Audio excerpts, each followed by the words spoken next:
Привет! Мы сегодня познакомимся с самым международным районом Сеула, ставшим особенно знаменитым после выхода сериала «Itaewon Class». И вы уже поняли, что он называется Itaewon. Меня зовут Андрей, профессиональный гид, живу в Сеуле, знакомлю вас с моими любимыми местами в Сеуле и по всей Корее. Сегодня мы с вами гуляем по одному из самых моих любимых мест, называется Itaewon, один из центральных районов Сеула. Мы с вами познакомимся с Itaewon'ом в трех его ипостасях: ботанической, бухгалтерской и религиозной. Правда, больше всего, наверное, Itaewon знаменит своей ночной жизнью, поэтому если бы я ее вам не представил, вы бы меня не поняли. Дождемся вечера, залезем на крышу руфтоп бара и посмотрим, как выглядит Itaewon ночью тоже обязательно. В ночной клуб с вашего разрешения мы не пойдем. Вы, наверное, не знали, но название Itaewon само восходит к ботанической, так сказать, составляющей этой триады. Дело в том, что «и» означает груши, «т» большой, а «вон» – это постоялый двор, место, где останавливались путешественники, которые приезжали в Сеул. Вторая версия названия этого района, название то же самое, а версия немножко другая. Дело в том, что в корейском языке достаточно много слов, заимствованных из китайского. Они в китайском иероглифами записываются, а в корейском словами, звуками.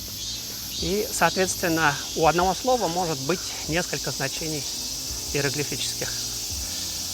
Так вот, еще одно значение звука «и», слога «и» – это другой, а «т» – плацента буквально, или в переносном смысле ребенок. То есть это постоялый двор, где вокруг когда-то народилось много других детей. Что такое другие дети?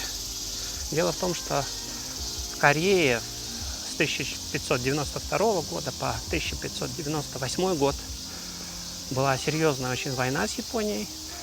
И во время этой войны, буквально сразу же после начала войны, Япония захватила Сеул.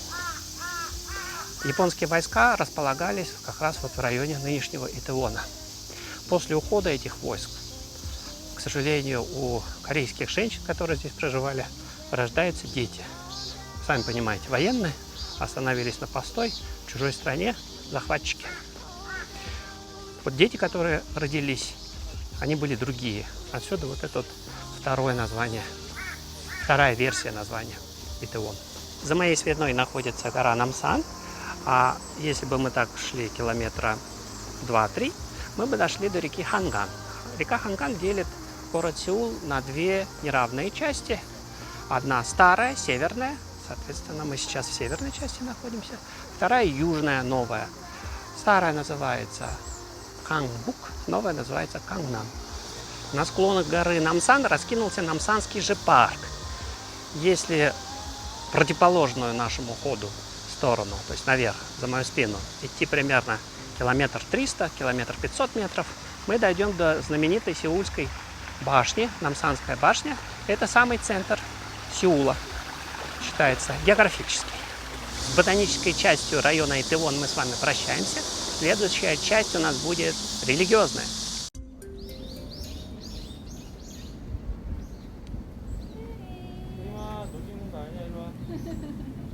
친구야. 촬영해도 되죠? 안녕. 무슨 종류예요? Интересное место на Itaewon'е. Здесь рядышком находится храм шаманистский и протестантская церковь. Шаманистский храм здесь не так давно появился.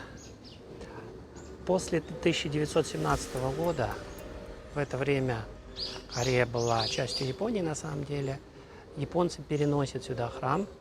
Он находился немножко выше по горе Намсан, туда, наверх. С 1917 года он сюда переехал. Самое раннее упоминание о храме Пугындан относится к 1616 году, но, возможно, он находился гораздо раньше здесь. Отсюда открывается прекрасный вид на гору Намсан. Вот смотрите. Гора Намсан в стиле башни. На сам Itaewon. Вот он, этот район Itaewon.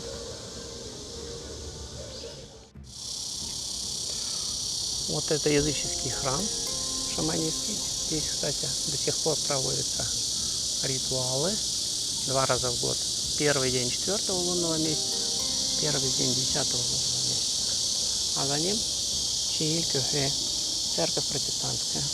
Церковь Чиилькюхве относится к пресвитерианскому направлению протестантизма в Корее и была построена в 1959 году. Вот интересно, зачем им кролики в церковном-то дворе? Бухгалтерский район Итевона или Кёнгнидан-Киль. Эта часть Итевона по атмосфере отличается от шумного района рядом с гостиницей Гамильтон или от парка на горе Намсан. Здесь какое-то время располагалась центральная бухгалтерия сухопутных войск Юкун Чунган Кёнгнидан. Отсюда и название Кёнгнидан-Киль. Киль означает дорога, переулок, улица. Какое-то время этот район процветал, но жадность домовладельцев его погубила с коммерческой точки зрения. Они подняли цены на аренду, и многие владельцы ресторанов, кафе, баров переехали в другие районы Сеула. Помог ли ему фильм «Итевон Класс»? Давайте посмотрим. А это мостик эстакада, откуда открывается прекрасный вид на Намсанскую телебашню, одну из достопримечательностей Сеула, и где постоянно встречаются герои сериала «Итевон Класс». Здание необычной формы, темно-синего стекла, которое вы видите невдалеке, это офис района Йонсангу, большого, к которому относится и Итевон, и в котором Пак Сырой подписывал бумаги, превращая свое частное предприятие в общество с ограниченной ответственностью Итевон Класс, сокращенно IC. Узнаете? Танбам, номер 1. Это первый ресторан, который открыл Пак Сырой с друзьями. Помните, нам встречалось слово Киль. Киль – это переулок, а это перед нами Итевон-Ро, главный проспект Итевона. Но вы уже, наверное, поняли, что самое интересное на Итевоне в переулках, а не на главном проспекте. Ну вот он, наш ночной Итевон. Улица международной еды, как ее называют. Тут действительно очень много ресторанов, пабов. Но самое веселое здесь, мне кажется, сидеть вот на такой крыше, когда погода хорошая, дождика нет. А если дождик есть, тоже ничего страшного. Можно натянуть что-нибудь типа крыши сверху. Обычно хозяева так делают, тент имеется.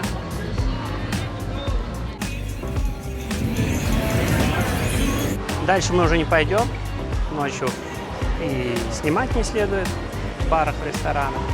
Народ может не понять. Да и лучше вам самим сюда приехать, насладиться жизнью. Итевонские котики призывают вас подписаться на мой канал и поставить лайк.